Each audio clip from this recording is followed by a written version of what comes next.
Good morning students.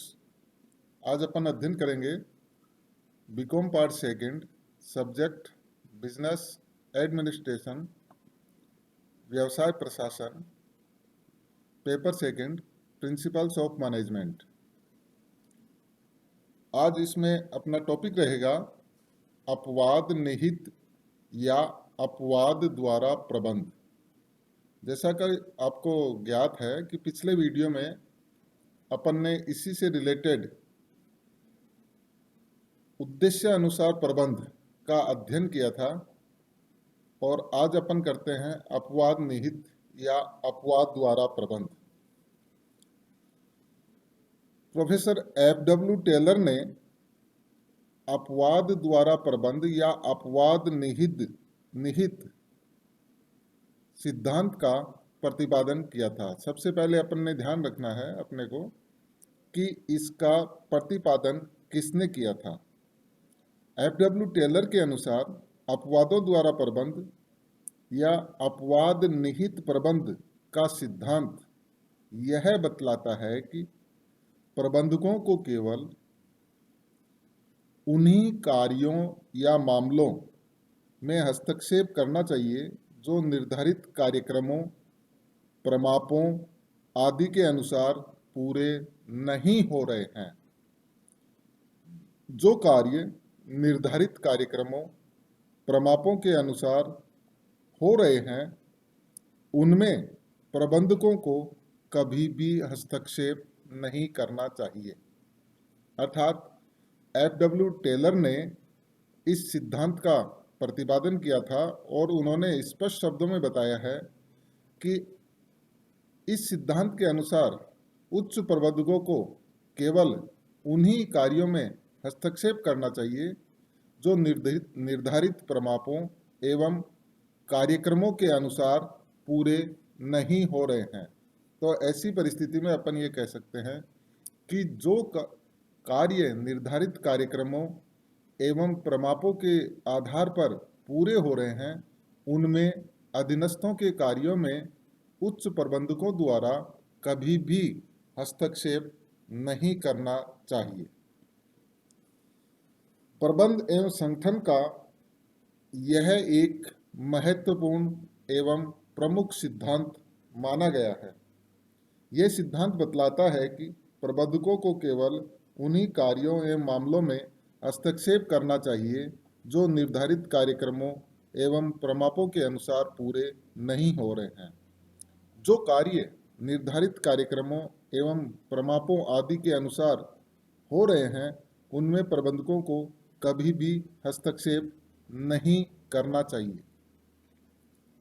यह सिद्धांत इस मान्यता पर आधारित है कि प्रबंधकों को अपने अधीनस्थों के कार्य में हस्तक्षेप अपवादजनक परिस्थितियों में ही करना चाहिए यदि अधीनस्थ अपने कार्य एवं योजनाओं को निर्धारित कार्यक्रमों, निर्धारित प्रमापों, निर्धारित नियमों आदि के अधीन पूरे कर रहे हैं। तो ऐसी परिस्थिति में उनकी ओर से न तो प्रबंधकों का ध्यान आकर्षित करने की आवश्यकता है और न ही प्रबंधकों को अधीनस्थों के कार्यों में हस्तक्षेप करना चाहिए। किंतु इसके विपरीत यदि जब अधीनस्थ उन निर्धारित कार्य एवं योजनाओं को निर्धारित कार्यक्रमों, नियमों एवं प्रमापों के अनुरूप पूरा करने में कठिनाई अनुभव कर रहे हैं तथा प्रबंधक उन अपवादजनक परिस्थिति में ध्यान आकर्षित करना चाहिए, ऐसा करने से ही अधीनस्थ अपने कार्यों को पूर्ण क्षमता एवं स्वतंत्रता से पूरा कर सकेंगे तथा दैनिक कार्यों में प्रबंधकों का अनावश्यक हस्तक्षेप भी रुक जाएगा।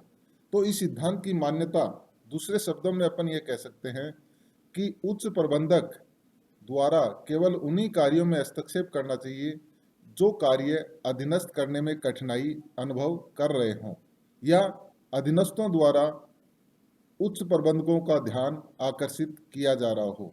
यदि निर्धारित कार्यक्रमों, नियमों एवं प्रमापों के अनुसार कार्य पूरे किए जा रहे हों तो उच्च प्रबंधकों को अधीनस्थों के कार्य में हस्तक्षेप कभी नहीं करना चाहिए। अपवाद निहित प्रबंध का सिद्धांत नियंत्रण की एक महत्वपूर्ण तकनीक मानी गई है। अतः प्रबंधकों को सामान्य नियमों एवं कार्यक्रमों एवं प्रयासों के माध्यम से ही नियंत्रण करना चाहिए। जब तक कार्य निर्धारित प्रमापों एवं नियमों के अनुरूप निर्धारित एवं सहनीय सीमाओं के भीतर पूरे होते रहते हैं, तब तक प्रबंधकों को अपने अधीनस्थों के कार्य में हस्तक्षेप नहीं करना चाहिए। दूसरे शब्दों में अपन ये कह सकते हैं कि प्रबंधकों को कुछ ही परिस्थितियों में हस्तक्षेप करना चाहिए। उन्हें उन अपवादजनक मामलों में हस्तक्षेप करना चाहिए जिनमें संपूर्ण संस्था की निष्पादन क्षमता एवं सफलता पर आंच आने का खतरा प्रतीत होता हो। अब आगे अपन इसमें अध्ययन करते हैं अपवाद द्वारा प्रबंध की प्रक्रिया।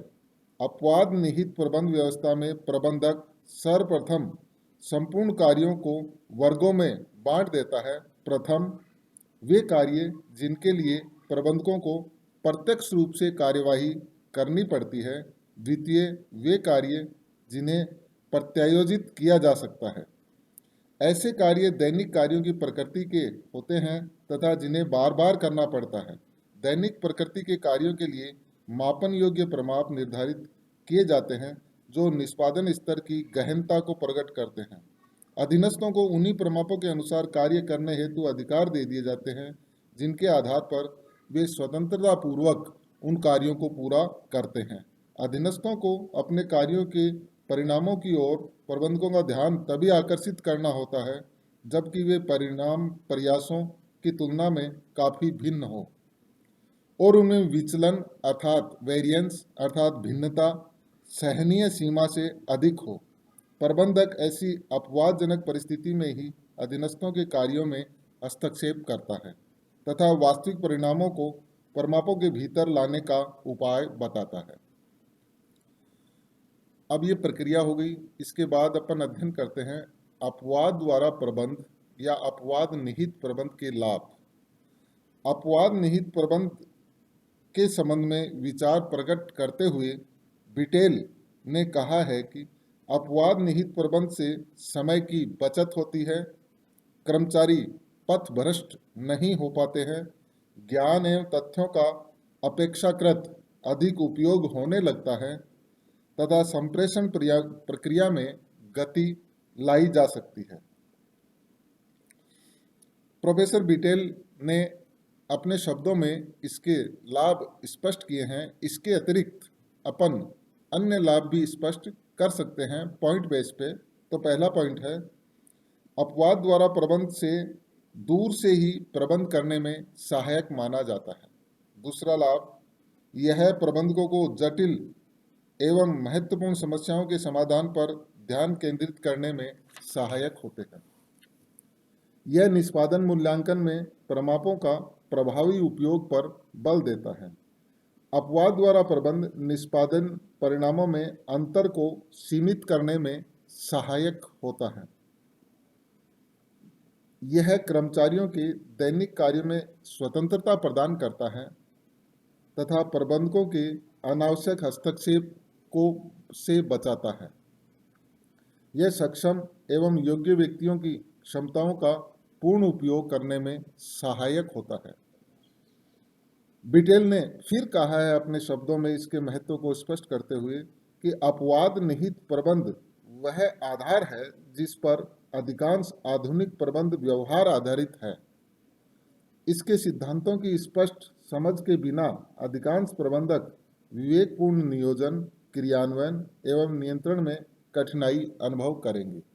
तो ये कुछ डिटेल के अनुसार इसके लाभ बताए या अन्य लाभ भी अपन ने अध्ययन किए।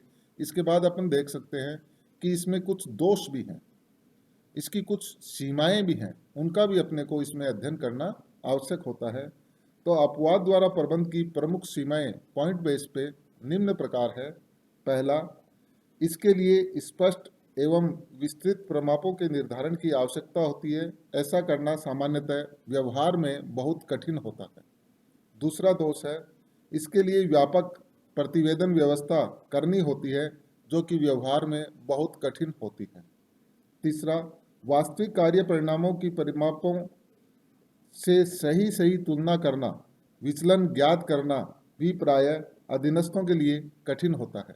कि आपने जो प्रमाप निर्धारित किए और जो वेरिएंस आए उनको अलग अलग करना व्यवहारिक रूप में अधीनस्थों के लिए बहुत ही कठिन माना जाता है।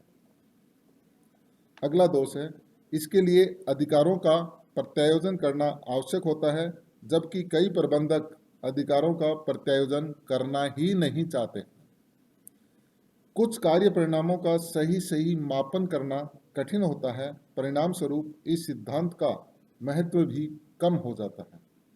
इस प्रबंध व्यवस्था में कागजी कार्रवाई अधिक होती है, इसलिए इस सिद्धांत का यहाँ पर महत्व कम हो जाता है तथा कागजी कार्रवाई अधिक होने से समय ज़्यादा लगता है एवं लागत भी बढ़ जाती है। तो ये इसके दोष हुए। लाभ एवं दोष अपन ने इसमें अध्ययन किया। अपवाद द्वारा प्रबंध का अर्थ, लाभ एवं दोष एवं इसकी प्रक्रिया। इसके बाद आज अपन अध्ययन करेंगे इसी में उद्देश्य द्वारा प्रबंध एवं अपवाद द्वारा प्रबंध में अंतर। ये भी एक महत्वपूर्ण बात है कि दोनों में अंतर स्पष्ट करना आवश्यक होता है।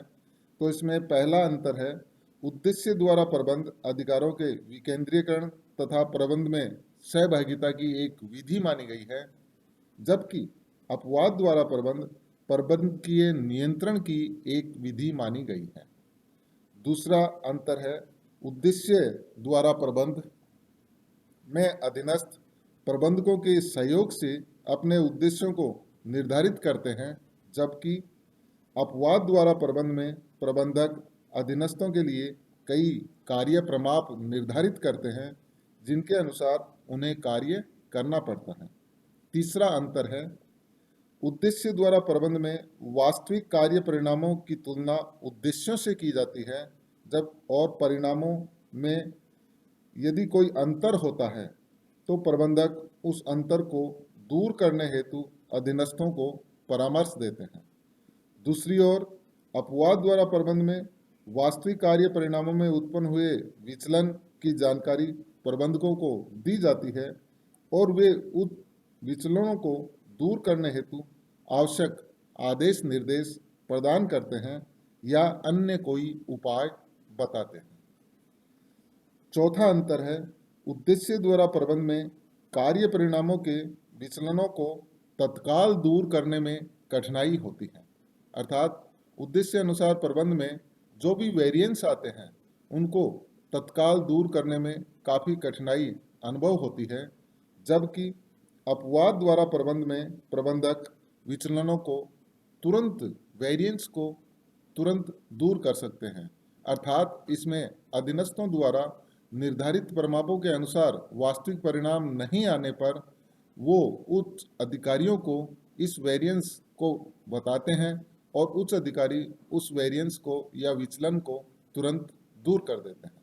तो इसमें अपना ये अपवाद द्वारा प्रबंध और उद्देश्य द्वारा प्रबंध, इन दोनों में अंतर को भी अपन ने स्पष्ट किया है। धन्यवाद।